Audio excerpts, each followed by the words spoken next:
So if there was something I could do with technology that also made a social impact, that was something that always drove me. And Food and Ag just became kind of the next thing that I wanted to do. Welcome to the FoodGrads podcast, the podcast that takes you on a fascinating journey into the hearts and minds of the amazing people who work in the food, beverage, and agricultural industries. My name is Veronica, and I am a PhD candidate studying fat-based food emulsions. On this podcast, we share insights from professionals at all stages of their careers, find out what they do, why they do it, and how they are changing the food world one day at a time. So no matter what your passion is, there's always something for everyone in food, and we'll help you find it. On today's episode, we are talking about innovation and artificial intelligence in the food processing space, making an impact in the world, and the unique paths that you can take with an engineering degree.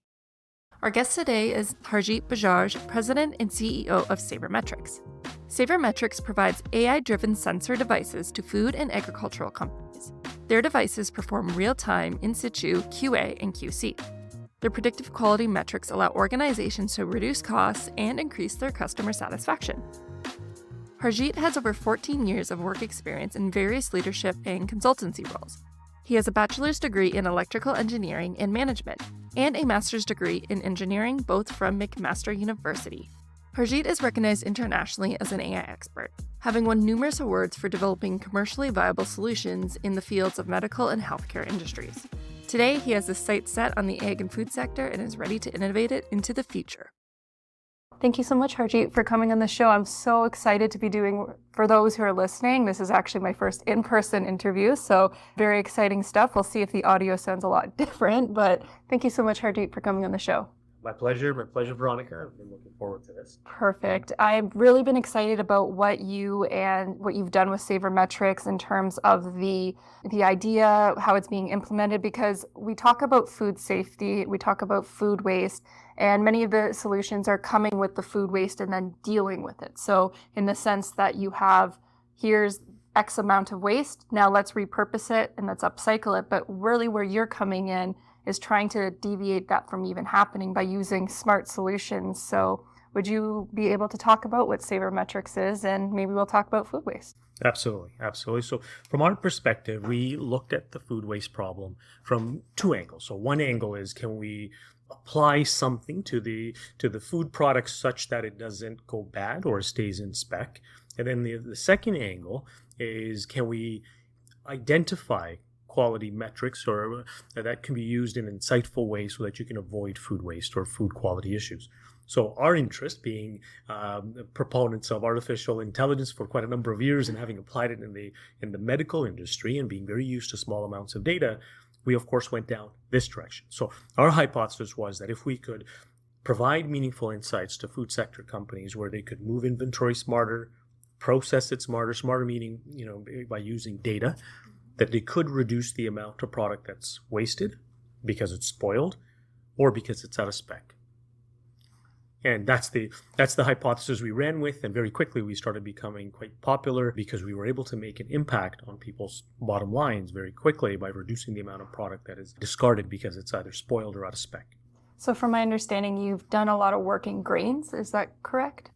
That's correct. So our product does apply in the grain industry as well. So we have done some significant work in the grain industry as well. To make it a little bit more tangible for our audience, would you be able to speak to a particular type of product? We could even go with the grains and just talk about how you would be assisting a processing facility in terms of helping with AI, sensors, solutions, and such. Mm-hmm. So, whether it's a grain industry or it's a produce industry or it's meat, from our perspective, it doesn't matter. Our sensors are able to pick up these features, so these biochemical, biophysical features, beyond what our eyes can. So meaning we're going into the infrared region, and in some cases even beyond, looking at other types of sensors, and combine the features that we're able to extract from these sensors and then correlate it to a meaningful metric. So Veronica, that meaningful metric for a retailer might be shelf life. Right? That's a very important metric. It's not necessarily bricks or dry matter, which is what the industry has been used to, but that's a proxy. That's a proxy piece of information that they try to use to get an insight of how long something's going to last, right? So we, as opposed to working on building a bricks and dry matter device, we built an insight device that can give you shelf life. From there, then we're able to provide wisdom on where should you direct that inventory. So sell it local because it's got 5 days left, or do you really ship it to the other end of the country where by the time it gets there, now it's going to be spoiled, or you've got really a day left of its good shelf life and it's going to go bad on you on the shelf. So that's insight and wisdom. That's what we provide. So it's not just sensors. We're not a sensor company. We don't like to call ourselves that. We're not an AI company. We don't like to call ourselves that. We're experts at AI. We're experts at ultra low cost sensors, but it's the output of that, the insights and wisdom. That's what we are. We provide that to customers. That could be, I know for a fact, that would be a very useful metric in terms of, especially for companies that might not have those staff members who have been on working for them for 20 plus years that know the product inside and out. If you're a QA tech coming in, it's your first year, you're getting better, but making these decisions, you don't have something that's very tangible to say. You're kind of hemming and hawing, and you don't always have the time to keep constantly going back to like a plant manager and that slows processes down. So this is something that can maybe help everyone get more on the same page. That's exactly it. So, imagine how daunting it would be, Veronica, to be in a situation where you're a new staff. And in many cases, we've found that these are technically high turnover staff. They're maybe students that are doing this part-time. And now they've got to make decisions on billions of dollars worth of inventory on where does it go. Even for food processors that we work with, there's decisions that need to be made on, for example, how much batter, at what temperature do you fry? And you've got a conveyance system there where inventory is moving at top speed. And at the end of the line, you're taking samples and you're doing an assessment of this. And then you've got to make a decision on how do we change it. So whether you're inexperienced or even experienced, it's a very daunting task to have to do that off of small samples on the side, and then be held accountable to it. So, and that's where this comes in. If these eyes and ears can be there, whether it's in the lab, depending on our customer's process, we've got the big zapper, which goes at the end of the line, or if it's in line, we have to be able to provide these, again, insights and wisdom in real time so that they can make decisions on how to change parameters. Because if we can provide them with this level of insight and wisdom, they have the ability to make the changes. They're very intelligent with respect to what they need to change in order to get it back in line. But a quality assurance system or control system needs to be provided that gives them this information, this feedback in close to real time. And then the magic starts to happen and the reduction in out-of-spec product or waste starts to take place. Well, thinking to that, I would like to ask a little bit more, dive into many food products are not the same. So you can get a potato from one place, you get a potato. We act like they're the same thing, but they're really not. There's a lot of different chemicals, differences in that. So we're talking about having these standards and such, but how are you developing what these standards are to even give the solutions? Is it your customers that are saying, we know it's this, or is there some kind of protocol that you've established in order to determine this? Really good question. That's a really good. This is the part that makes this sector really exciting for us because there's so much to define. We feel that we're on the pioneering front, and in some cases, internally to organizations, that some of these standards are now being reinvented.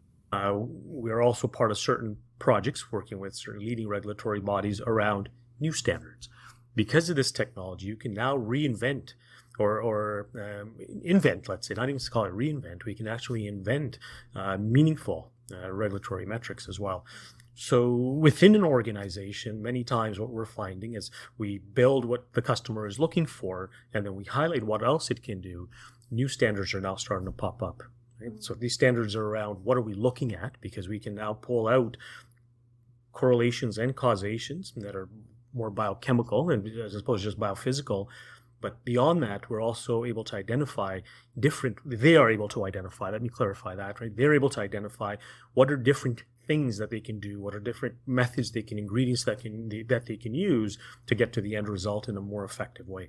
So that's the sort of impact our technology is able to have. And even if we play a small part in that by identifying these key insightful metrics, we're able to impact some change on standards. Wow, that would be great, because my mind as you were speaking is that food fraud is another thing that is a very big issue. We've talked about food waste, but I'm thinking about in the future, it could be at grocery stores looking at different fish, because I can't remember number at the top of my head, but I know there's a lot of fish that is under food fraud. So this could also help with that other piece, because I know there's been spoken about blockchain and that, but this might be an easier implemented solution. You're hitting on all the right pulses here within the food sector. Early on, when we were building out our technology, one of the areas we were heavily focused on was food authenticity.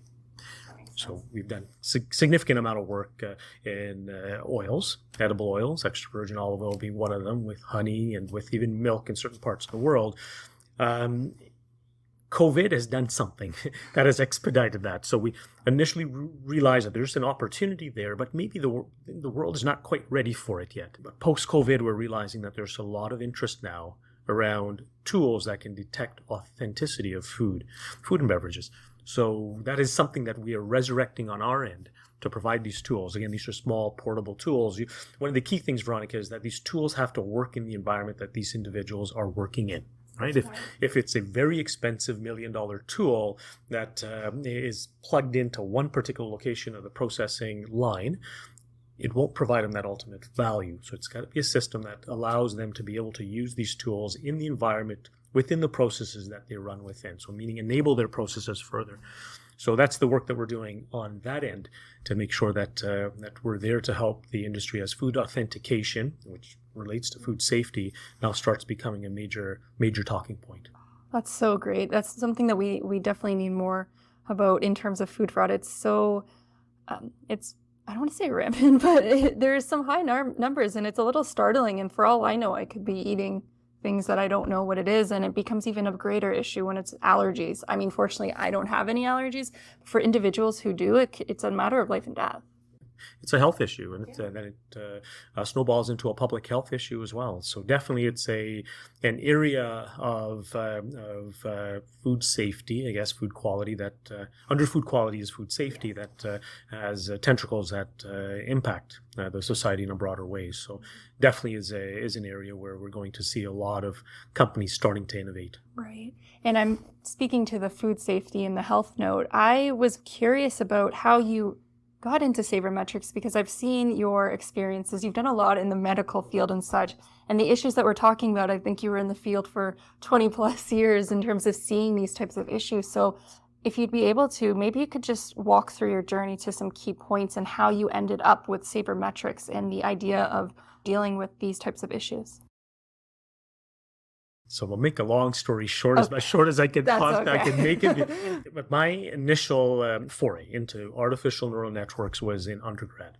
It goes all the way back to undergrad, working for an individual named Dr. Ian Bruce at McMaster University around building these next generation hearing aids. And that's where I cut my teeth and realized, wow, the opportunity that lies in front of us, provided that the processing capabilities improve over time and memory costs and capabilities improve and connectivity, etc. All of which us crazy guys back then had this belief that yes, that trajectory we're seeing in the increasing capability and the reduction in cost is going to continue over the course of the next 10, 15 years was going to happen. And that's where I picked up my initial understanding of that. And then did my master's in biomedical engineering applications, where I worked with a pharmaceutical company around diagnosis of a very serious disease, which eventually, many years later, led to a drug that developed. I started applying the concept of AI in different fields. And then as my career developed further onto the business side, I had the opportunity then to start building out businesses in different parts of the world. All of that kind of came together for me. And food sector was a sector that I had done a fair bit of work in, and I understood the pressures that they had, working with very tight margins, with so much inventory that's thrown away, many times processed inventory. So meaning you've actually put a lot of value into it. There is no other industry that I see that is as resilient as the food and ag industry, where that's the amount of inventory that doesn't make its way all the way through, and yet they find a way to survive. So for me, it was a matter of time before all of these things came together. There was going to be that confluence that took place, and there was going to be an opportunity then to deploy systems that are AI-driven systems with sensors. So that's in a nutshell how I came about this. So I have a desire at the stage of life and career that I am in, and I've always kind of had this as something that drove me. That was the passion behind why I wanted to be working just in general was around making a difference. So if there was something I could do with technology that also made a social impact, that was something that always drove me. And food just became food and ag became kind of the next thing that I wanted to do. That's wonderful. And it seems as though you've also made your own path in terms of you've moved around to different areas in terms of seeing where you could apply your skills, where you could improve. And then you've come here that's full circle, taking in all these different experiences. You've so well condensed it down, but I can see that there was so many different things throughout. And just because I'm thinking of our student audience and such, did you find that your supervisor, when you did your undergraduate, did they inspire you? Did you look for an undergrad research position? Did they just come out of nowhere? How did that little portion come out? How did that come out?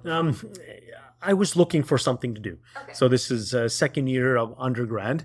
And as I just was perusing and thinking, how do I fill my summer? What do I do over the summer? I was fortunate to land on the website of Dr. Ian Bruce, and he was a brilliant researcher that had an article written about him, and he was doing work in the area of artificial intelligence and are using ANNs to solve complex problems. And I believe it moved just from Johns Hopkins to McMaster University at that time. And he took the time out to meet with me, and I had a chance to talk with him, and I was mesmerized. And I was very fortunate that as just a second year student, as I was at that time, he was willing to bring me on over the summer. And inspiring for sure. I mean, he treated me just like any of his other grad students, his postdocs. I had an office space. I had my souped up computer. I think I even had probably the best computer there. So there was no, biases towards the most senior student getting the computer. And I was the envy of my lab.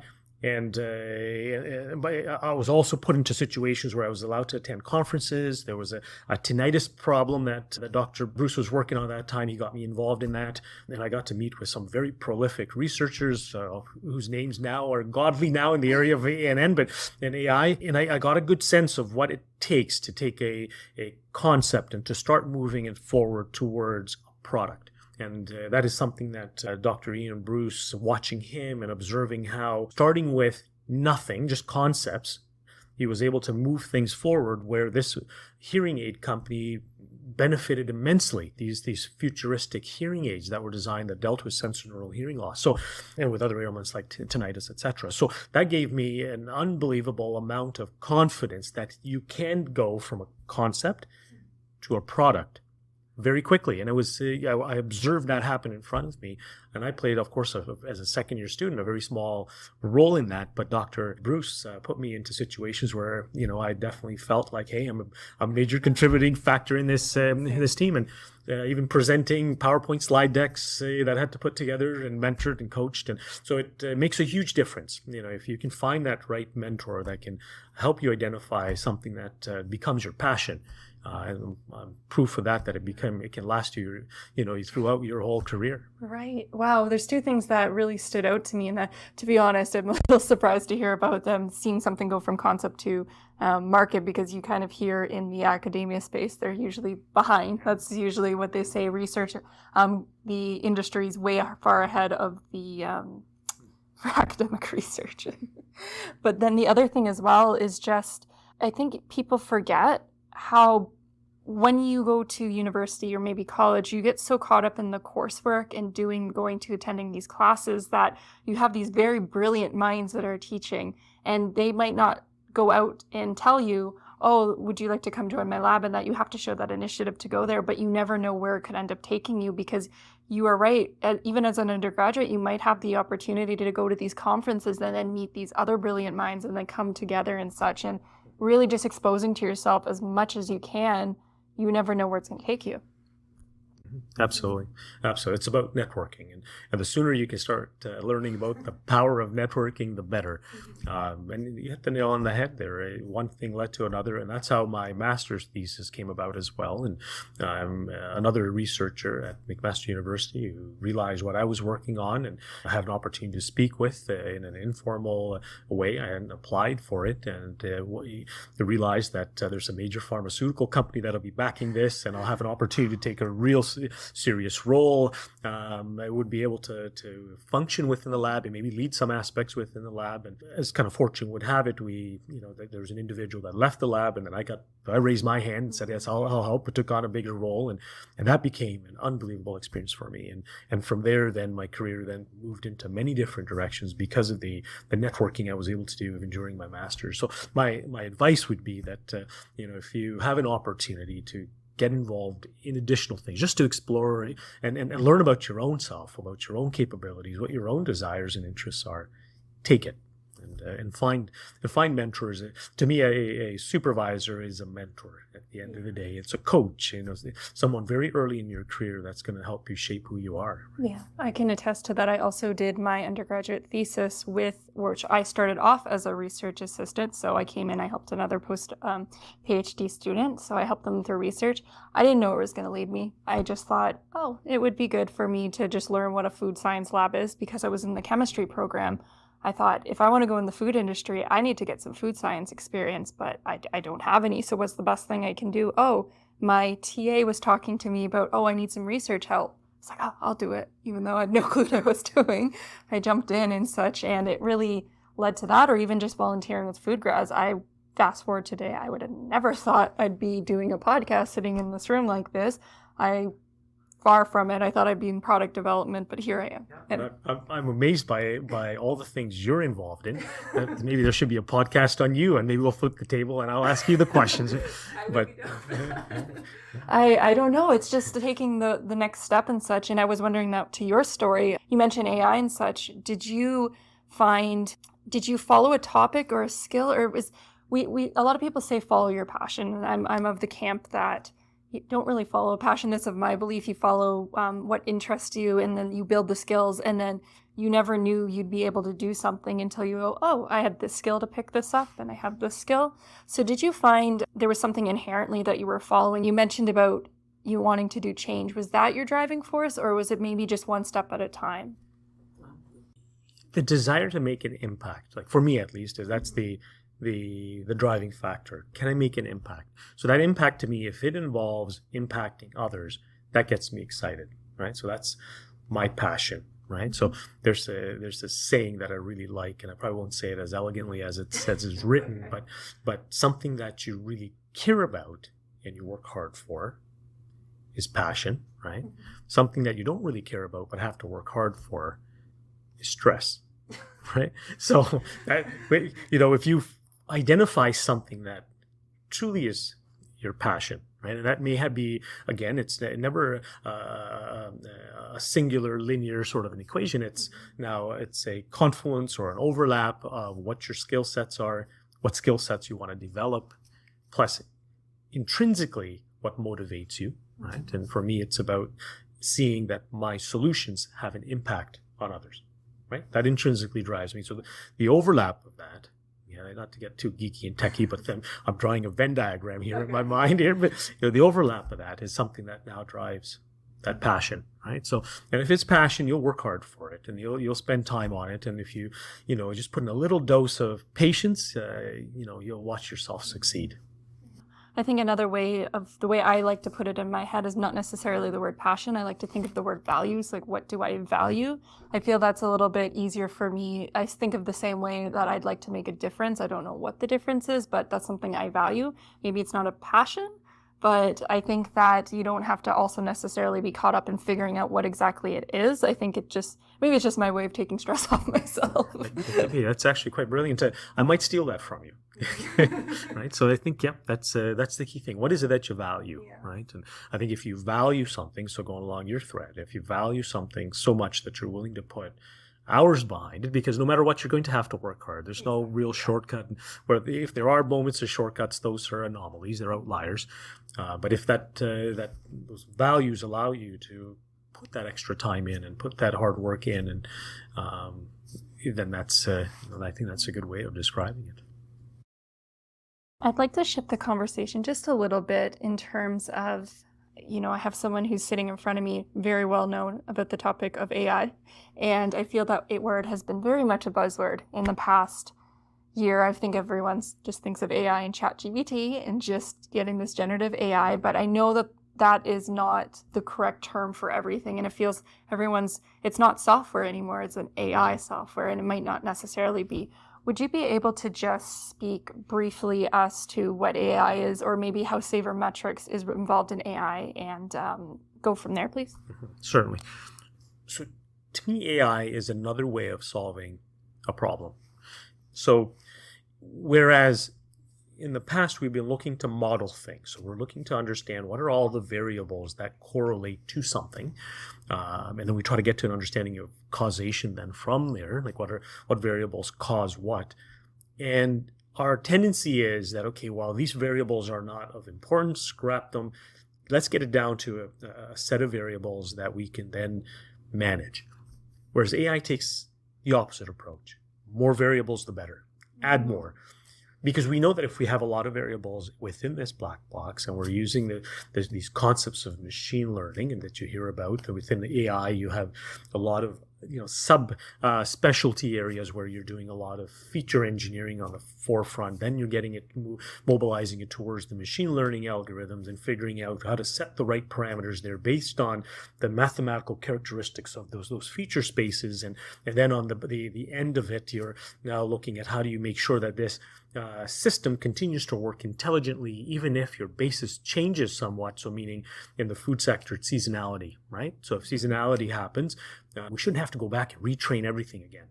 If we've built this brain the right way, if we've structured it the right way, it should be able to transfer its learning, right? And be able to now deploy it for this slightly different looking seed, let's say, just as an example, right? And then you should be able to continuously learn as well. The system needs to get continuously smart. So it's very similar to a human brain, right? So imagine everything is white clear. And for the first time ever, Veronica, I showed you a tennis ball. It's green. It's got lines on it. And I told you this is a tennis ball. Over your lifespan, if you saw a tennis ball that was skinned, bite mark, maybe broken, a truck ran over that tennis ball and is no longer even green, you'd be able to piece the features together and say, that's a tennis ball, right? Whereas traditionally we would say if round, if has white lines on it, it's green and furry, then tennis ball. That's kind of your if, then sort of logic.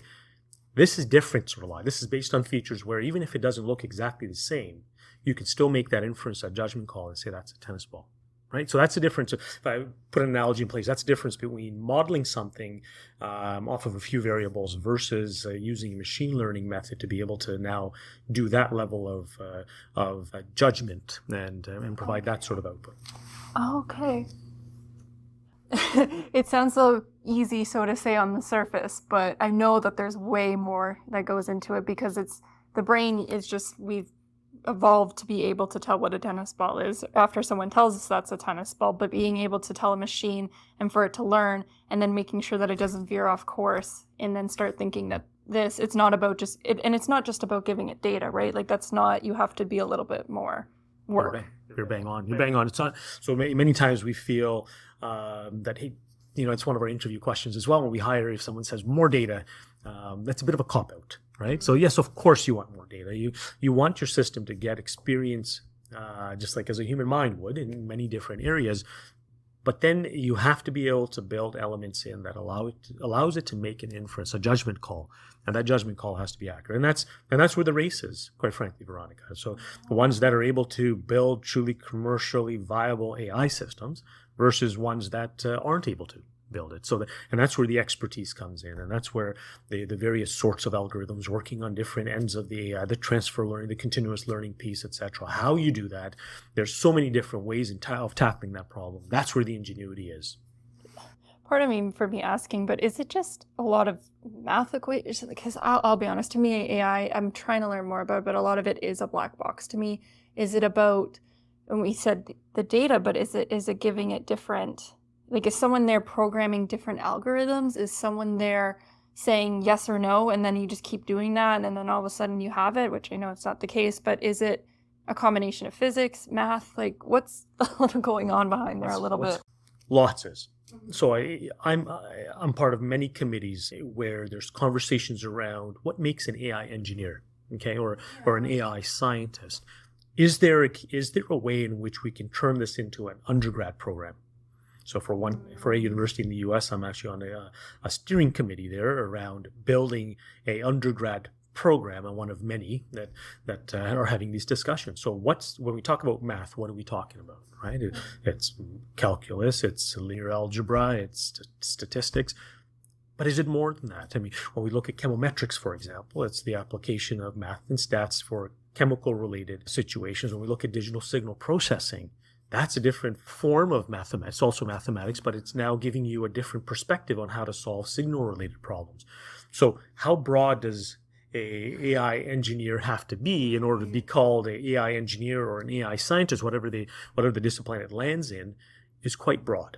It's quite broad. So no, you can never have one individual that's an expert at everything. So there's no such thing as, so meaning you'll have individuals that are experts at the image processing side of things. So, now they've applied machine learning to that piece, and now they're more computer vision expert. You have individuals that are very good at creating the machine learning models, and some of those models are already built. And as you're seeing, open source has starting to take place. It doesn't mean you can just take them plug and play or just tweak the hyperparameters and you get the results. You'll have to build code or algorithms around those, and maybe sometimes even go in and tweak them.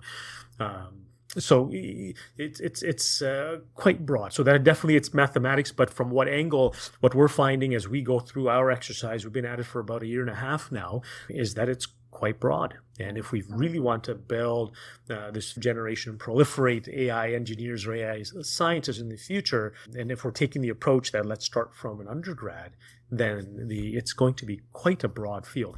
And then maybe there's subspecialties where now you start understanding start getting some domain knowledge and understanding the domain. So food science, and has also its own angle, and we're starting to talk about healthcare applications, having some domain knowledge around those disciplines. Maybe that's that adds additional value. I'm biased that way because that's how my career started. I feel that those having that domain knowledge and understanding some of those fundamental principles are very important. Wow. I'm so happy that you said that it makes me feel a little bit more, because again, it seemed like AI came out of nowhere, and then you're sitting here as someone who's maybe, I've done data research, I've done analyzing data using different, classic statistics, those types of things, and then you sit here going, could I even go into AI and such? So hearing you talk about how there's more subspecialties, it makes you understand a little bit more. It's not this black box of one person who just knows how to make their whole program in front. You need a whole, and now I can start to see why you're bringing in more people for Savormetrics, is having those different individuals with those specialties, because it's a team to create a program in AI and all that. Okay. That's 100% accurate. Okay. I think that also takes a little bit off of the, if a student's listening to this and they're a food scientist, it doesn't mean that they're out of luck because they went to school for food science and such. They can starting with somewhere. Actually, this might be a good question for you. If someone wanted to start maybe getting more interested in AI and that, or maybe start building up those skills or even tools or software skills, where would you recommend that they start to incorporate this learning? Like, how would they start to learn? So lots of programs out there now. I mean, starting from the very basics, and you can even find some of these as free courses that universities are providing, and there's quite a few portals that you can use to get that fundamental knowledge. But you can also get a little more detailed knowledge where you start now also programming too. So I think start from there. Start with some of these courses, and if you're resourceful enough, you'll find places where you can start sinking your teeth in and starting to understand, and just creating that knowledge base in your mind of what are the different areas of AI and where it can be applied, and then start going a little bit more specific in an area that you're most interested in. In our case, as I mentioned, it's food and ag. You had on a point around food scientists. Like, we're right now looking to hire a couple of food scientists on our team. It's very important as we train our system that we have food scientists that understand the biochemistry of what's happening before we even create training programs for our AI.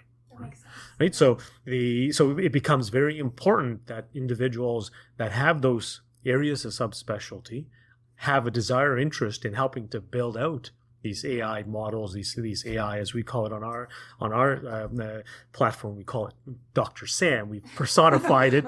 Again, Dr. Sam is our AI engine, is what we call it. So in order to make Dr. Sam brighter and smarter, we need that intelligence coming in. And then it's as I mentioned to you, it's yes, the data, it's the information that you're doing, but then it's also the insights, and then it's also the wisdom piece. So what do you do with that insight that's provided?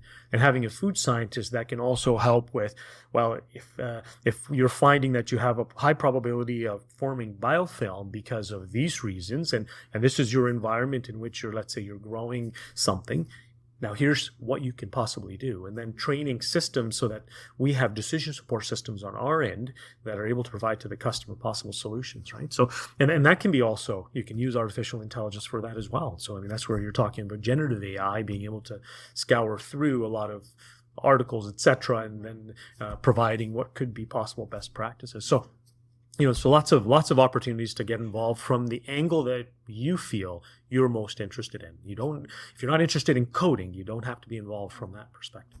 Again, that's good to hear, because again, I sit in my PhD and I've done the statistics side, and I have to. What we've spoken about here is here's the texture properties. Here is the microscopy. As a scientist, you have to put all these types of things together and such. So I've thought, well, is there anything in the AI space? And I will say from personal experience, I don't find AI paper AI paper readers very good, in my opinion. And they tout that they're supposed to be very good, and I don't feel that they are. So there's still that human side to it. But just the fact that you don't have to be, it feels like there's such a rush for everything, but maybe you might have more specialty than you realize. Absolutely. There are. It's a build, Veronica. Think of it this way, right? So, I mean, many times you'll see things get quite hyped. Even with ChatGPT, you're seeing that too. But there's going to be a build, and it's going to take time, and it's going to require a lot of innovation and invention even of certain things. And there's a role for everybody to play in that. And then that leads me to wanting to know of your opinion. I've found that Canada has a little bit been slower, and maybe particularly, I should say, the Canadian food industry has been very slow at adopting new technologies, which you look at the manufacturing sector, there's like their margins are slow, their margin you look to other sectors and they really seem to be moving really fast, the tech space and that. But then you come to the food sector, and so many of these are small businesses that are still doing a lot of hand packaging. They're still doing a lot of things that don't seem very technological. Do you have any opinions on why this might be the case? At the end of the day, it boils down to numbers. At the end of the day, it's all data. Again, not trying to be too much of a square head engineer here, but at the end of the day, if you look at what they're up against and what their margins are, what their top line is, in order for, and the stresses and strains that they have with respect to regulations, etc., it is very hard for them to deploy a system that doesn't work for them, just like any other industry. So meaning if you're walking in, and this is what's happened within the industry over the years, where people are walking in with these really expensive $1 million or hundreds of $1,000s worth of equipment and saying, I'm going to plug that right here in this part of your process, and it's going to be able to identify defects for you by using various sorts of lighting technologies. It doesn't work for them, because at the end of the day, they don't see that benefit in a reduction of waste or out-of-spec product. Right? Now, why don't they? That's where your effort starts, around understanding what are their processes. Well, you can't just put one unit here because you could have faults happening here, and there. So now what sort of system do they need? They need a system that is portable. They need a system that maybe can be, it's cheap enough or low cost enough. It's not cheap, it's low cost enough that can be plugged in at different locations. So now from there you start. Now you've understood what their requirements are. They don't want data. They don't want to build a team of data scientists or analysts within their organization that is going to take all that data and flip it into some sort of meaningful piece of information. Forget about insights. They want you to do that. So if you're able to provide them with a solution as opposed to a shiny object which you're force fitting into their process line and make it affordable. So meaning, getting now very specific, it's got to be to the point where it's not hundreds of thousands of dollars or millions of dollars. It's got to be at hundreds of dollars. It's got to be at that level. So if you can get it down to hundreds or thousands of dollars and you're now able to provide them with insights they can action and they can see results, they'll pay for it. Everybody will pay for that if there's an ROI. So that's the very important term to understand. It's rule number one is try to, is there an ROI for the customer, for what we're doing? Right. And the customer is going to do that calculation too. Maybe we can walk the customer through that calculation. And up until now, with the sort of systems people have been trying to plug in into the food and ag sector, the capital cost has been quite high. The insights are not being provided. So I don't blame them necessarily for not being on top of technology deployment like other sectors. Your answer does make sense. And then as well, we say the word food, and that we've kind of talked about through this whole interview, is food is not just apples and it's not just oranges. You have everything from a sandwich all the way down to creating pasta and having solutions that can fit so many people. And to what you said, each plant is different. Like everyone has a specialty. Not every plant is going to create with the auto industry, a car for the most part looks the same way. I mean, but there's more of a structure. Then you come to the food industry and you're just all over the place. You go from hot to cold to frozen. And, I could see how food processors might also have difficulties bringing in people for trust and custom solutions, and everything's so all over the place. Mm-hmm. You're right. I mean, there's a lot of variability there. There's a considerable amount of variability there. But at the end of the day, we also find that some of the metrics they're looking for from a theme standpoint are the same. So then the challenge becomes on our end, how do we build things that are scalable that can apply across these different sectors? Right? And that's where, again, the concept of just doing modeling or just calibration curve-based type solutions where it doesn't work in their environment. So how do you build a solution that'll work in their environment continuously? Plus, on our end, can we have that tool now also apply for grains and for seeds and for meat and for other things as well? Because we also have to run a business too. So, and that's in a nutshell where the winners versus the losers are being separated in our line of business. If you're able to apply it to various sectors, you win. And if you're not able to, then the costs are just too high to sustain. It's difficult. And how do you not, like personally from your perspective, how don't you're working hard, you're scaling and such, how do you move fast when the world's moving really fast without going crazy at the same time, so to say? Like, how are you constantly evolving without getting caught up in the buzz or getting caught up? Like, what is your learning process to know I maybe shouldn't go into this avenue? I should focus on this and just not caught up. How am I trying to say this? How do you not get caught up in the fast-moving world, but focusing on one idea and moving forward with it? I guess that's how I'm going there. It's a good question. It's a very good question. And that's something that as an organization, every individual, every leader within the organization has to be asking that on a continuous basis. It is very easy, Veronica, to get caught up in that really shiny, exciting deployment we could do where we could get so much limelight because we're detecting an adulteration in a food item. You have to be careful of that. So there's many business principles you follow. One of the business principles you follow is that you stay true to yourself. So similarly as you would, as just an individual, as a human being, the organization has to stay true to itself. So what does that mean? It means, what are our core capabilities? What are we truly expert at? What have we built that truly we can scale and put out there with customers and can service it?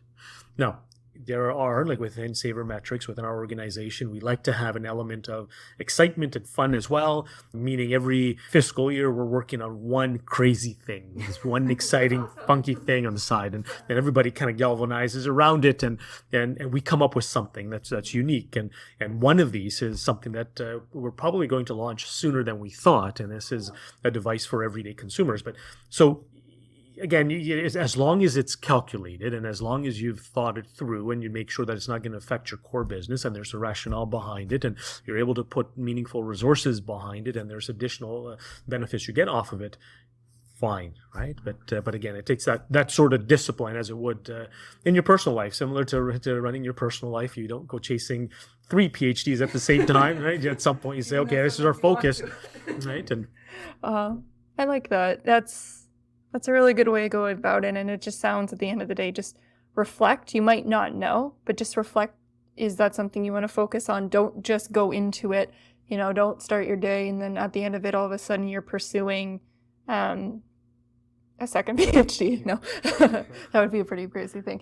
But I guess it does mean just reflecting that. Because I was trying to think about from a student's perspective, because I've spoke with students and such, and when they're in their first year, they just feel like a lot of people find difficulties with school. What's the point? And all that type of stuff. And, maybe I should have done this. Maybe I should have done this. And as someone who might be graduating, hopefully soon, you start to think, what kind of avenue? You could do all these different things. So you want to try everything at once. But I guess it's just a matter of reflecting. And then if you do spend time with it for a bit, you don't have to necessarily keep going with it. Just don't make sure you're not moving forward because you're caught up in some kind of trap. It's difficult. I feel for students who, fortunately for students, it might be difficult. You come out of high school, it feels like the world's moving so fast and everything, and I should be doing everything, and I should be becoming an AI specialist, but then I really love food science, and then I love this, like choosing those options. It's hard for them. And if I may, Veronica, it gets even faster.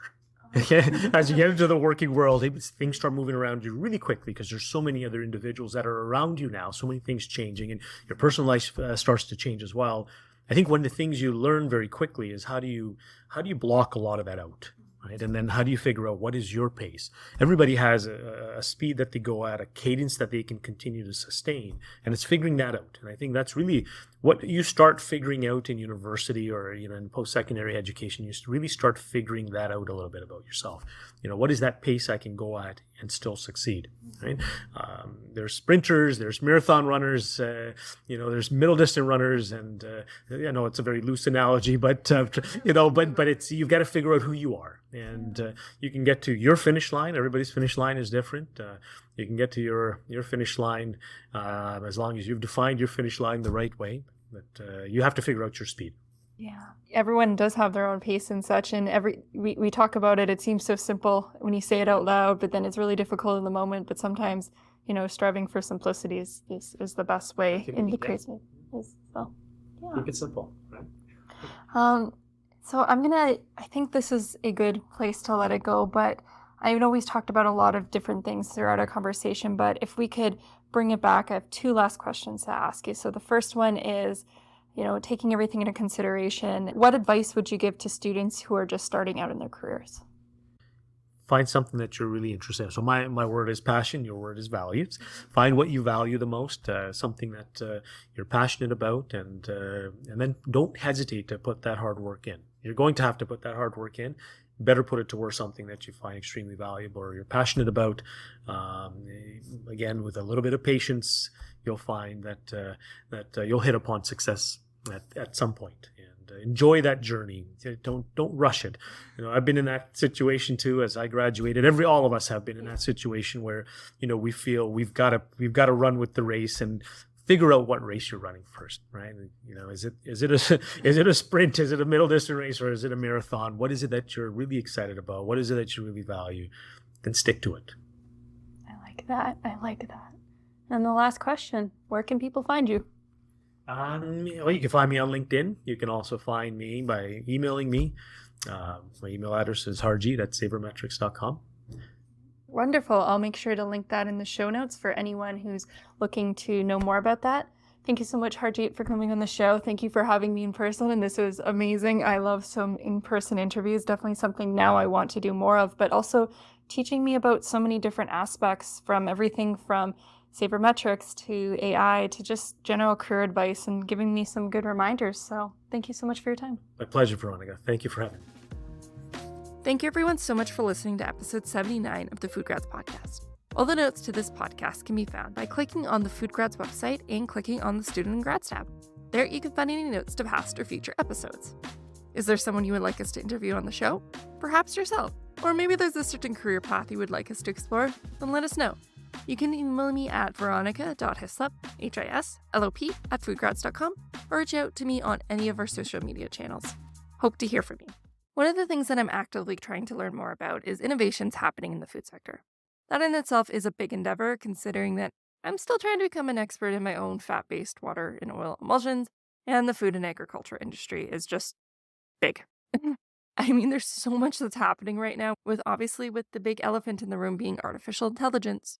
Though I do feel that word is being thrown around a lot these days, and to be honest, I didn't really know if my definition matched what it actually is, so that's exactly why I wanted to get Harjeet on the podcast, an expert in AI who could bring some groundedness to this discussion and speak well to its use case in the food industry. I was really impressed with Harjeet speaking to what artificial intelligence is, how Savormetrics is using this as a base towards what they're doing for their customers and dealing with food waste, and just all the potential applications of it. And let me just say, in-person interviews are awesome, and I hope I get to do more, but I digress. Harjeet has this great energy to him, which makes you feel like you can create a path based on your passions, that there are opportunities out there, that we can really change things up if you put the hard work in and learn and just go for it. I'm really excited to see what the next stage of Savormetrics is, and to see how their team is really going to continue to help customers in dealing with their food waste, and how the food industry seems like a really exciting place right now in terms of innovation, and who knows, it could be the one who makes those changes. So anyways, that's it for this week's episode. Thank you everyone so much for listening, and I will see you next time.